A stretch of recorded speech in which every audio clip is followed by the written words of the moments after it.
Good morning student, class 7 biology. मैंने first lesson आपको पढ़ाया था और कुछ समय से मैं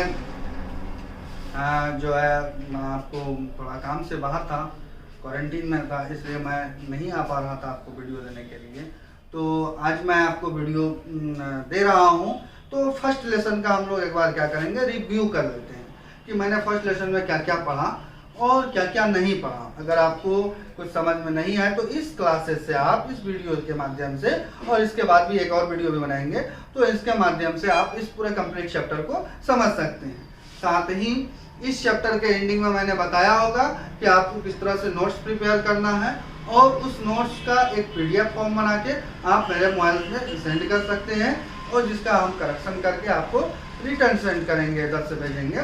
इसके अलावा भी मैं आपको सेल्फ एक नोट्स रेडी करके देने वाला हूँ, जिसमें आपका कंप्लीट चैप्टर का हर question answer, fill in the blanks, match the column, true false, new words, key words, और इस चैप्टर का जो मेन पॉइंट है उस पॉइंट से रिलेटेड, और इसके अलावा भी अदर क्या क्या क्वेश्चन हो सकता है, so according to the point sort out करके मैंने एक नोट्स भी प्रिपेयर किया है।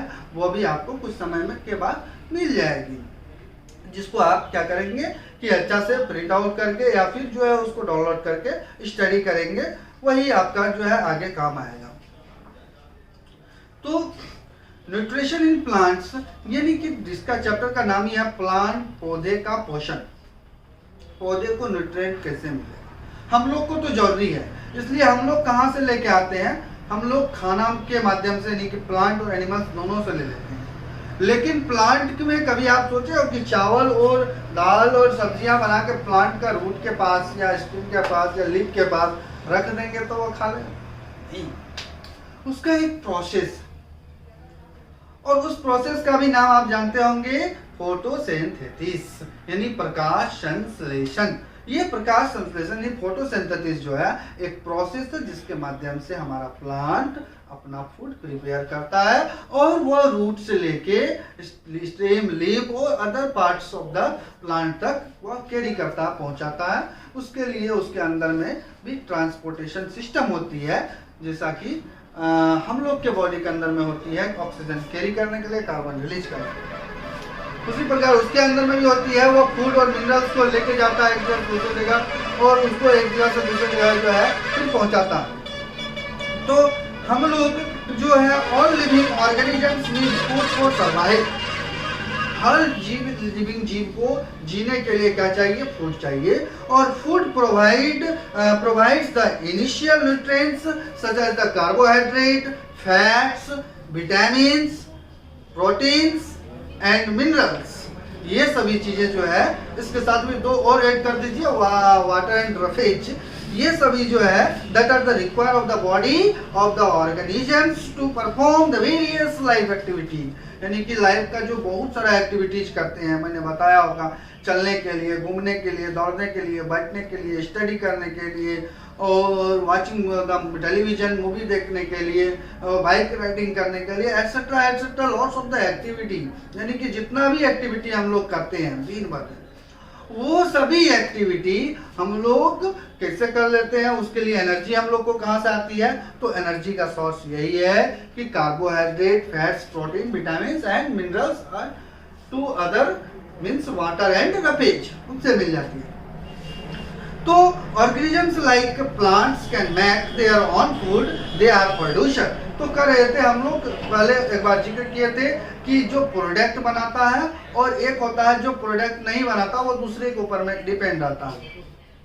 तो but animals including human can not make their own food. हम लोग अपना फूड खुद से नहीं बनाते, हम लोग को फूड बनाने के लिए डिपेंड रहना पड़ता है प्लांट के ऊपर में। जब हम लोग गेहूं का पौधा लगा देंगे, गेहूं आ जाएगी, तो हम लोग उससे अलग अलग चीज बना सकते हैं। पैडी लगाएंगे, उससे हम लोग को राइस मिलेगी, अलग अलग प्रोडक्ट हम लोग राइस का तैयार कर सकते हैं। मैं अपने से या आप अपने से सेल्फ को अभी फूड प्रिपेयर नहीं कर पाते हैं, यानी कि हम लोग डिपेंड रहते हैं प्लांट और एनिमल्स। जो एनिमल्स यूज करने वाला है वो एनिमल्स के ऊपर में, यानी कि हम लोग का भी कैटेगरी है। मैंने लास्ट चैप्टर में बताया था आपको चेन सीरीज में जाके कि क्या क्या कैटेगरी है। तो इस तरीका से animals get their food from plants और other animals they can eat that eat plants. तो जो प्लांट्स खाने वाला एनिमल्स है उसके ऊपर में हम लोग डिपेंड रहते हैं और प्लांट के ऊपर में डिपेंड रहते हैं।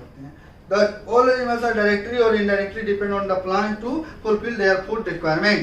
तो कह सकते हैं कि जितने भी जानवर हैं, जितने भी एनिमल्स हैं इंक्लूडिंग ह्यूमन बींग्स, सब प्लांट के ऊपर में डिपेंड रहते हैं अपनी जो फूड के रिक्वायरमेंट है उसको फुलफिल करने के लिए। अब है मोड्स ऑफ न्यूट्रिशन। तो न्यूट्रिशन का दो मोड है, एक है ऑटोट्रॉप्स मोड और दूसरा है heterotrophics nutrition in plants. Heterotrophics mode, auto मतलब हो गया सेल्फ, जो खुद से तैयार करता है, और हेट्रो मतलब होता है सेल्फ नहीं, ठीक है, वो हम लोग दूसरे से लेते हैं, सब में उसका प्रोडक्ट यूज करते हैं, ठीक है। तो अब मैं इसके विषय में आपको बताता हूँ। The process of taking food and utilisation in the various life process is called nutrition. यानी हम लोग को जो फूड लेते हैं उसका यूज हमारा बॉडी अलग अलग न्यूट्रिशन, अलग अलग एक्टिविटी में करता है, उसको न्यूट्रिशन कहते हैं। There are two types of the nutrition, मैंने autotrophs and heterotropic nutrition के विषय में बताया। Organisms that can synthesize and make their own food with the help of the simple inorganic substances such as the carbon dioxide and water are called autotrophic nutrition या autotrophics। आप कह सकते हो कि ये हो गया सेल्फ ट्रॉपिक्स हो गया, यानी कि ऐसा ऑर्गेनिज्म जो अपना फूड एक organism inorganic substances means carbon dioxide और वाटर के साथ मिलकर तैयार करता हो, और इससे सनलाइट जो नेचुरल एनर्जी सोर्सेस है उसके साथ मिलकर तैयार करता हो, ऑटोट्रॉपिक्स हो जाएगा, ठीक है। जैसे कि green plants belongs to this groups, यानी जितने भी ग्रीन प्लांट्स है वो इसी ग्रुप से बिलोंग्स करते हैं। Organisms that obtain their energy by breaking down the food obtained from other organisms are called heterotropics, या otherwise heterotropic nutrients कह सकते हो आप। यानी कि हेट्रो मतलब होता है अदर, ट्रॉपिक्स मतलब हो गया nutrition, they get their food either from the plants or the animals that eat plants। This mode is nutrition called the heterotropic nutrition। इस मोड को क्या करते हैं, heterotropic nutrition मोड कहते हैं। अब मैं autotrophic nutrition in the plant के विषय में बताता हूं। तो सबसे पहले green plant prepare their food by the process of photosynthesis. मैंने लिखा है फोटोसिंथेसिस, यानी कि जो ग्रीन प्लांट अपना फूड खुद से तैयार करता है by the process of photosynthesis. Photosynthesis में क्या होती है बच्चे, ये समझना जरूरी है। इन green plant food is prepared by the leaves। The leaves of this plant contain a green pigment called chlorophyll। यानी जो पौधे जितने भी हैं वो अपना फूड लीफ में ही मैक्सिमम तैयार करते हैं। तो लीफ में कहाँ पे तैयार करते हैं, तो लीफ में जो ग्रीन पिगमेंट पाई जाती है जिसको क्लोरोफिल कहते हैं वहां होती है। वहां भी नहीं होती, उससे आगे भी उसके अंदर में भी कुछ प्रोसेस है, वहां भी होती है। That gives them the green color। Chlorophyll absorbs sunlight, यानी that is the energy of the sunlight is used by the leaf to synthesize, यानी prepare, यानी कि लीफ जो है सन की एनर्जी सनलाइट लेती है वो प्रिपेयर होने के लिए, तैयार होने के लिए। फूड फ्रॉम कार्बोहाइड्रेट, और वो फूड जो है तैयार करती है जिसका सोर्स बन जाता है क्या, कार्बोहाइड्रेट, यानी कार्बोहाइड्रेट जो हम लोग भी लेते हैं, and water. This process of the synthesis of the food by the leaves is the presence of sunlight is called photosynthesis। तो इस प्रोसेस को क्या कहते हैं, फोटोसिंथेसिस कहते हैं। Thus leaves are considered as a food factors or a kitchen of the plant। यानी कह सकते हो कि हम लोग factories and the kitchen of the plant, यानी कि पौधे में जो पत्तियां होती है वो उसका किचन होता है और वहीं पर फूड प्राप्त होती है, तैयार होती है। The food thus prepared by the leaves is stored in the form of starch, और ये स्टार्च के रूप में उसके अंदर में होता है। But the presence of the starch in a leaf, one can find out whether a leaf of the undergoes photosynthesis or not। तो अब हम लोग आगे स्टडी करेंगे कि इसके अंदर में रिक्वायरमेंट क्या है, यानी कि कंपोनेंट्स रिक्वायर फॉर फोटोसिंथेसिस। तो पहला है कार्बन डाइऑक्साइड। कार्बन डाइऑक्साइड हम लोग के लिए ज्यादा जरूरी है। तो हम लोग पेड़ के ऊपर में जाके पानी नहीं डाले हैं, रूट में पानी डालते हैं। रूट में जो पानी डालते हैं वो सोइल क्या करता है, उसको ऑब्जॉर्व करता है, और वह मिट्टी ऑब्जर्व करके नीचे लेके जाती है। और जो हमारा रूट है प्लांट का, आपने उसके विषय में पढ़ा होगा, टैप रूट भी होता है, फेबरियस रूट भी होता है। तो ये सभी रूट जो होती है वो सर्च करता है सेल के अंदर में जाके वाटर को और अदर मिनरल्स को, और वह कैरी करके लेके जा रहा है, ट्रांसपोर्टेशन हो रही है लीफ तक, उसका पत्तियां तक पहुंच जाती है। The transportation of the water takes place through the pipe-like part in the plant cell। तो कह रहा है कि प्लांट सेल में या अदरवाइज कर सकते हैं कि आप पौधे के अंदर में एक पाइप लाइक जो होता है स्ट्रक्चर होता है। मैं आपको एक पाइप लाइक स्ट्रक्चर ड्रॉ करके दिखाता हूँ। सपोज दैट कि ये प्लांट है और ये इसका रूट है, ठीक है।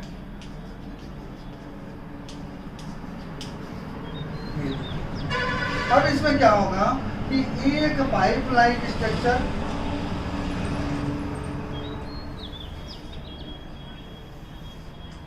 ये नीचे से ऊपर लेके जा रही है वाटर्स एंड मिनरल्स को, ये ऊपर से नीचे लेके आ रही है अदर प्रोडक्ट्स को, फूड का जो रूट्स को भी जरूरत होती है डेवलप करने के लिए। तो ये पाइप लाइक स्ट्रक्चर होती है। और क्लोरोफिल को अभी हमने आपको दिखाई दिया कि the colour of the leaf is green due to the presence of the chlorophyll, otherwise the green pigment is called the chlorophyll. ये कर सकते हैं आप। और जो है आपका ये पूरा एक हो गया। अब जो दो तरह का लीफ होता है, एक ग्रीन और एक नॉन ग्रीन पार्ट। तो जो non green part of the vegetarians leaves is do not have chlorophyll. कह सकते हो कि जिसमें जो नॉन ग्रीन है, जैसे कि येलो है, रेड है, तो उसमें ग्रीन कलर की क्लोरोफिल की पिगमेंट नहीं है। उसमें अलग अनदर जो है पिगमेंटेशन होने के कारण या फिर जो है टिश्यू कल्चर में वो तैयार होने के कारण क्या होता है, उसका कलर चेंज हो जाती है।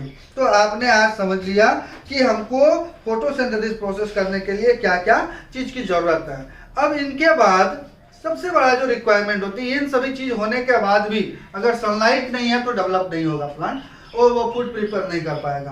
तो सनलाइट भी होना जरूरी है। तो photosynthesis is the presence taken place is the process of the sunlight. During the photosynthesis the solar energy is used to the convert carbon dioxide and water into the sugar that is the stored in the form of starch. यानी कि आपको मैंने अभी figure बनाकर दिखाया और इसका एक रिएक्शन भी आप समझ लीजिए कि किस तरीका से ये रिएक्शन वर्क कर रही है। कार्बन डाइऑक्साइड प्लस H2O मिलने से C6H12O6 प्लस 6O2, यानी इसको बैलेंस कर देते हैं। ये हो गया, ये आपका कार्बन डाइऑक्साइड, ये वाटर हो गया। और यहाँ पर Le लिख सकते हैं शॉर्ट फॉर्म में, यानी कि लाइट एनर्जी इसको कहते हैं। और लाइट एनर्जी मीन्स सनलाइट। और नीचे होगा इसका क्लोरोफिल, यानी कि ये कार्बन डाइऑक्साइड और वाटर जो है क्लोरोफिल के पास जाके सनलाइट के प्रेजेंस में आने के बाद शुगर तैयार करता है, जिसको स्टार्च भी कर सकते हो। इसके साथ ऑक्सीजन भी रिलीज हो रही है। वही ऑक्सीजन हम लोग लेते हैं, इसलिए कहते हैं मोर प्लांटिंग ट्रीज, सॉरी क्या कहते हैं उसको, बहुत ज्यादा से ज्यादा पौधा लगाना चाहिए। तो ये आप समझ गए होंगे कि किस तरह से जो है सनलाइट के होने के कारण जो है प्रोसेस हो जाती है। तो प्रोडक्ट्स ऑफ फोटोसिंथेसिस, प्रोडक्ट्स क्या हम लोग तैयार किए, तो ग्लूकोज और ऑक्सीजन तैयार किए। अब बात करेंगे सेकेंड टाइप का न्यूट्रिशन के विषय में, हेटेरोट्रॉपिक न्यूट्रिशन इन प्लांट्स के विषय में। ये देखिए, ये क्या है कि ये डिपेंडेंट यानी होस्ट होता है, ये दूसरे के ऊपर में डिपेंड रहता है। दूसरे प्लांट के जैसा कि पैरासाइट्स इसका एग्जांपल हो सकता है। तो इस तरह का से ये दूसरे के ऊपर में डिपेंड रहता है, जिसको हम लोग नेक्स्ट वीडियो में समझने का कोशिश करेंगे। तो आप आज फर्स्ट वीडियो में आपने रिव्यू क्लासेस में समझा कि न्यूट्रिशन इन प्लांट में क्या होता है कि एक सेल होती है और लीफ के अंदर में, और स्टोमेटा में वो सेल होती है जो ओपन एंड क्लोज होती है। उसके अंदर में कार्बन डाइऑक्साइड होती है। कार्बन डाइऑक्साइड उसके बाद अदर मिनरल्स जो वाटर होता है वो मिलता है। वाटर मिलने के बाद क्या होता है कि in the presence of the sunlight and energy और क्लोरोफिल से ये जो है आपको स्टार्च यानी कि शुगर तैयार करता है। फिर जो है इसका दूसरा प्रोडक्ट तैयार होता है ऑक्सीजन।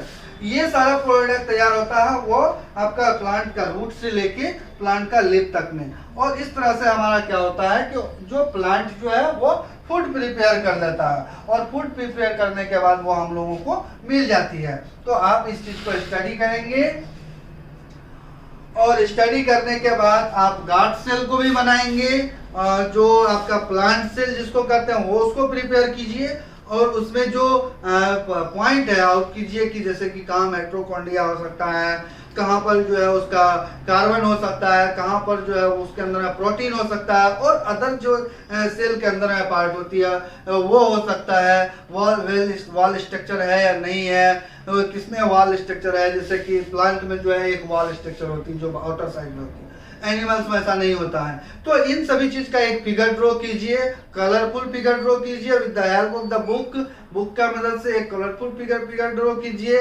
और कार्बन डाइऑक्साइड, वाटर, शुगर और ऑक्सीजन जो प्रोडक्ट तैयार होती है फोटोसिंथेसिस में, ये हमारे लिए कितना इंपॉर्टेंट है इस पर भी आप लोग स्टडी कीजिए। यही आपका होमवर्क है।